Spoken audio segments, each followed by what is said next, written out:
welcome to En Familia con la Plaza. My name is Armando Rodriguez, manager of the Culinary Arts program at La Plaza de Cultura y Artes. Thank you for joining us.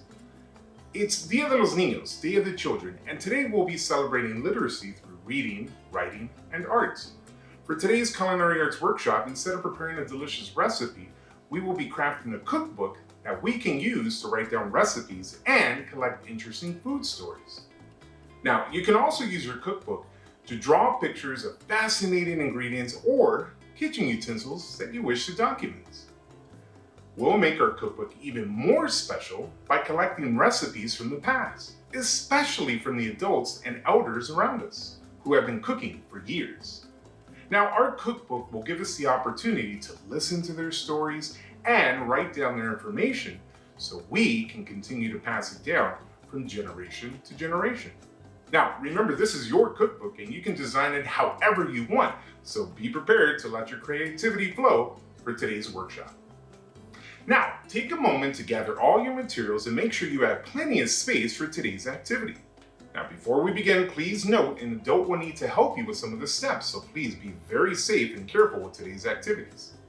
Also, make sure to find a flat surface such as a table or floor to work on. You will need the following materials. Materials. You're going to need one piece of cardboard. It can be any type. It can be a flat board, a shoe box, a shipping box, or even a cereal box, but it has to be slightly bigger than 8.5 by 11. You're going to need 12 8.5 by 11 pieces of blank paper. It can be any type, printer paper, construction paper, or even notebook paper. You're also going to need scissors, ruler, pencil, stapler, tape, any type. It can be masking tape, scotch tape, or even box sealing tape. Glue or glue stick, markers, crayons, and magazine cutouts of healthy ingredients. You can use grocery store circulars or pictures of food from the internet. Also, additional materials, optional. Stickers, colorful craft materials, colorful cloths with patterns to glue on the cover or inside of your cookbook.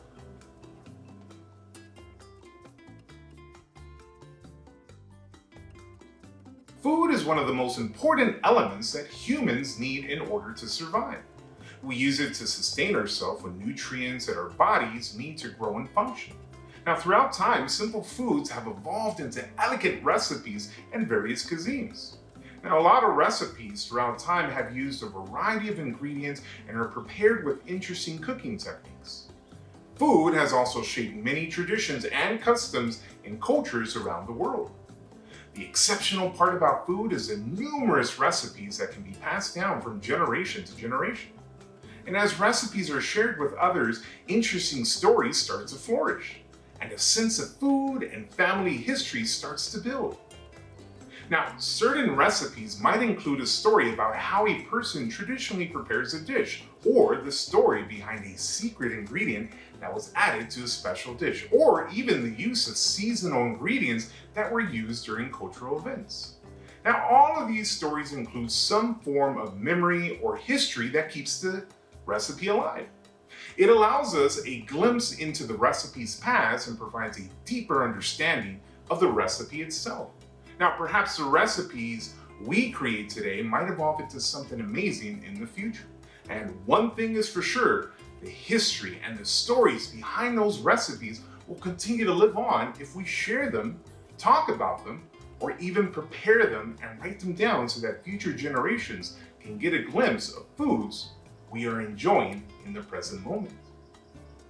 Now, during our workshop, there are 2 questions I want you to think about. Number 1, explain how recipes help keep food histories and traditions alive. And number 2, describe some interesting food histories or traditional recipes that connect with you.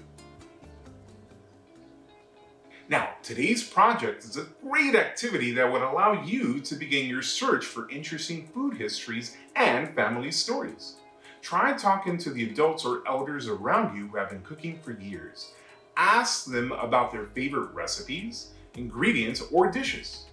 Ask where those recipes came from and why certain ingredients are used in their favorite recipes. Now, you'll discover an array of cultural history and traditions that are associated with recipes. You'll even discover why certain recipes are prepared during certain festivities, celebrations, or holidays. You might even discover how certain ingredients have traveled around the world with people who migrate from place to place. Also, try asking the adults or elders around you if certain foods bring back memories through aromas or flavors. You are bound to discover some amazing food histories and stories just by asking. Also, don't forget to write down all the oral histories you encounter so that you may share them with others and pass them down to younger generations. Great! Let's take a look at some vocabulary that can help you with your search for recipes from the past and interesting food histories from adults or elders around you. Number 1, tradition. Passing down a culture's belief and customs from adults or elders to a younger generation throughout time. Number 2, recipe. A set of instructions for preparing a food dish using different ingredients and cooking techniques. Number 3, generation. A group of people who have lived or are living during a specific time period. Number 4, memories. The ability to remember events from the past and relive them in the present moment. And number 5, stories.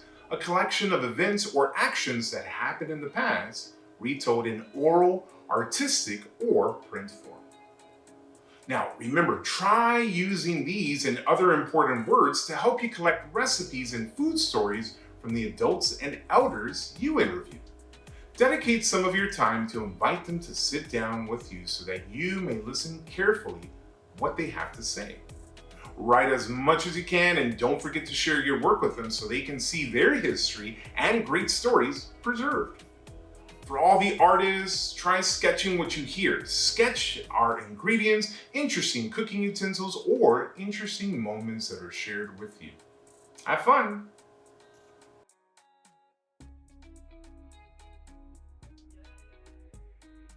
Awesome! Now let's create our cookbook. Families, please work together by helping the little ones with some of the more difficult steps. Take a moment to discuss the importance of being very careful with sharp tools and work together to lay out a plan of action for today's steps. We'll begin by bounding the pages for our cookbook and then we'll work on the book cover. Bounded pages. Number 1. Stack 6 8.5 by 11 papers together and fold them in half. Use your ruler to crease the fold. Number 2. Stack the other 6 8.5 by 11 papers and repeat step number 1. Number 3. Place one stack of folded papers on a flat surface with the creased side in your direction. Place your ruler next to the crease edge and measure 1.5 inches from the left edge of your folded papers. Make a mark with your pencil and do the same for the right edge. Number 4. The 2 marked points is where you will staple the papers together. Try stapling close to the crease edge with a little room between the staple and the creased edge. Number 6. Take the 2 assembled bounds of paper and stack them. Number 7. Use an 8.5 inch strip of tape to bind both stacks together. Now tip, place the strip of tape on a flat surface. Take the stack of assembled papers and place the crease edges halfway on the strip of tape. Press down on the edge of the papers and flip the remaining strip over to cover the top side, which is the side facing you. Now feel free to trim any of the tape that goes over the bind. Set your bounded pages aside. Number 8. We will be using the cardboard for the front and back cover of the cookbook. Now measure your cardboard a little over 8.5 by 11. Next, place the cardboard on a flat surface lengthwise. Use your pencil and ruler to draw a line right down the middle. Then use your scissors to cut that line to get 2 pieces of cardboard.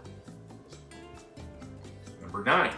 Use another 8.5 inch strip of tape to bind the 2 cardboards with the bounds of paper. Now tip, lay the strip of tape on a flat surface vertically. Place one side of cardboard, one side of tape and the other piece of cardboard on the other side of the tape. Number 10. Take your stacked assembled bounds of paper and apply glue on the back of the last page and on the front of the top page. Number 11. Carefully place the glue bounds of paper in the middle of the two pieces of cardboard and sandwich everything together. Apply pressure and set aside until the glue and the first and last pages stick to the cardboard. Number 12.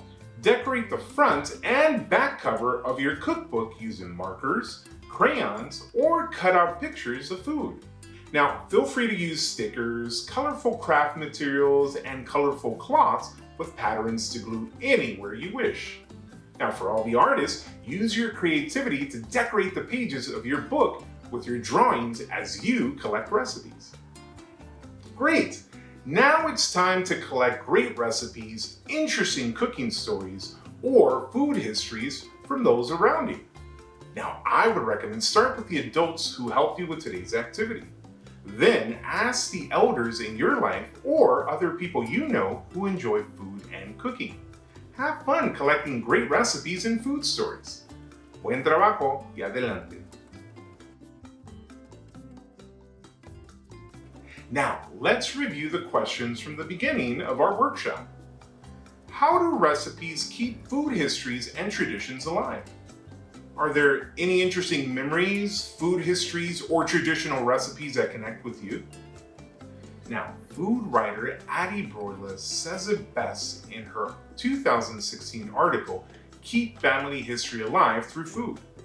Quote, from generation to generation, we pass down food traditions, habits, recipes, cookbooks, and even utensils that carry with them historical details as unique as our genetic code. But many of us don't think to record that history. End quote.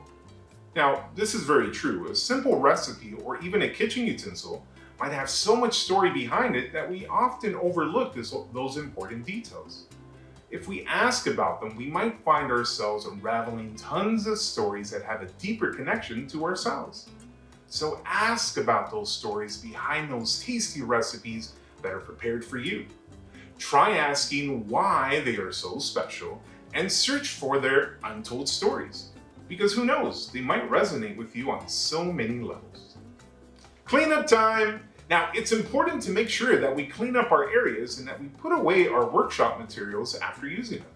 Now, use this time to help each other clean up your workspace. Also, try finding a special place for your cookbook with easy access in case an interesting recipe comes up or more great food stories are shared. Keep a pencil or a pen handy with your cookbook for easy writing. After storing away your craft materials, double check your area to see if you left it nice and clean. And never forget the importance of making sure that your areas are left clean even when you prepare your food or delicious recipes in the kitchen. Well, we've reached the end of our workshop. Stay connected. Don't forget to share pictures of your cookbooks, recipes, or drawings using the hashtag En Familia con la Plaza and hashtag La Plaza LA. Well, on behalf of La Plaza and the Edible Teaching Garden and Culinary Arts Program, we want to thank you for joining us. Remember, food is a great way to keep family history and cultural stories alive. So save your recipes and share them with the world so they may live on. Until next time, this is Armando Rodriguez signing off. Hasta luego.